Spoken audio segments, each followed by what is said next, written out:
I've seen in the past couple of years that really the national dialogue, it seems, has really transformed the discussion about environmental issues, and specifically, I think, global warming and climate change have really changed in this country in the past couple of years. It is really emerging, this topic, as the social justice subject of our time.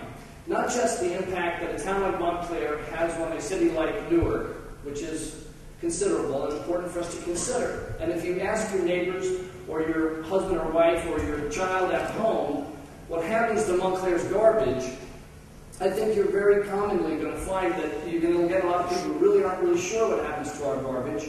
And if you don't know where your garbage goes, you really have no really strong incentive to try to make less garbage or to recycle more. But even elsewhere in our great country, you can look at the results of Katrina in New Orleans. And it is always the same populations that seem to be adversely affected. Primarily lower income, primarily women and kids and the elderly and the infirm, and primarily minority populations. And if you look at the global picture, without a doubt, the societies among us that are the economically and politically powerless are emerging now as being the first affected and the worst affected by the changes from global warming, the negative changes. And because it is the world's most powerful and affluent nations that are primarily at the cause of these problems, this really brings the human connection. This is not an environmental topic anymore. This is a human problem, and it is a social justice, a human justice problem. We can no longer sort of decide whether we should be involved with making changes in our society. We are involved. I want you to just kind of think a little bit about the background in Montclair, that like many towns in this portion of New Jersey, we are still a leafy town, although you're going to hear issues today about changing that.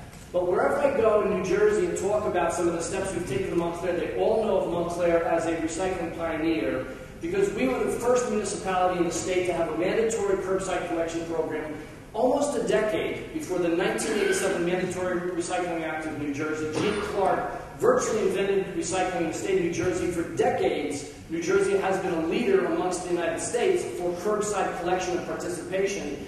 Jean is a terrific asset. I don't know if she's here today, but she really is a treasure for Montclair. And we're lucky to have had her, and she is still active and still advising us, and we should continue to listen to her.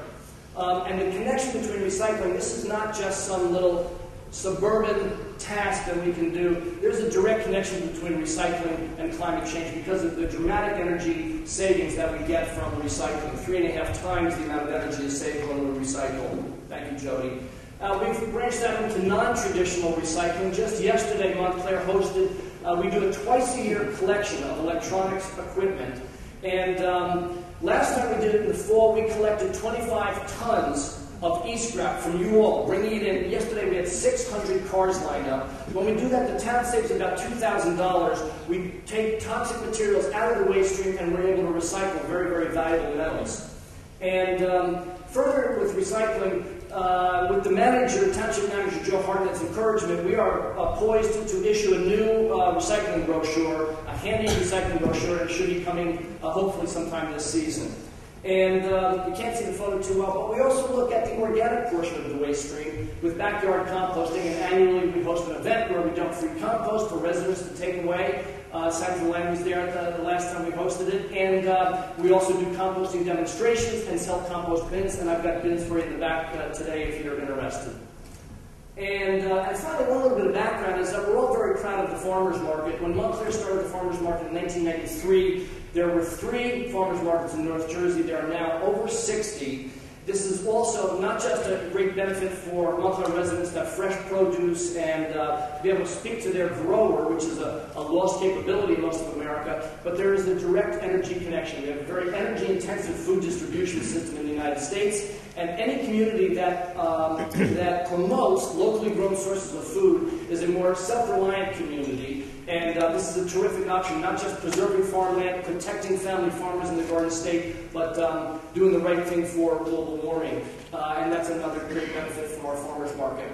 So some of the first steps we took was that in 2001, the township manager created the position of environmental coordinator, which I've been honored to hold since then. And right away, the Environmental Commission drew up the Sustainable Montclair Planning Guide, a very forward-thinking document. More and more towns are coming up with such a thing. But then right away after that, I'm sure most of the people in this room are familiar with sustainability. It is what we call the triple bottom line, or the 3 E's of environmental responsibility, economic stewardship, and equitability or fairness. And incorporating that, corporations do this, school systems are doing this, and municipalities are doing this. And the town council, not only did the Environmental Commission come up with this sort of step-by-step document, but the town council agreed that it was an important thing. They passed a unanimous resolution of support, and because we then had a document plus the support of our elected officials, Montclair really was the first town in the state with such a thing, and we won the Environmental Achievement Award from the Association of New Jersey Environmental Commissions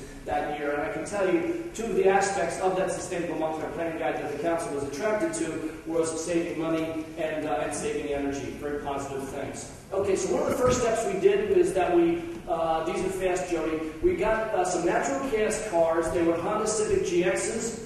They are used for our parking enforcement officers. And the federal government calls these SULEVs, super ultra low emission vehicles. And that's really the main reason we did it. The fossil fuel, it's still a fossil fuel, natural gas, but it's a very clean burning fuel, and it's also a domestic fuel source. And we get sort of a patriotic boost from that. And also it's a change. And that really marked the first great change, and that was really a positive step for us.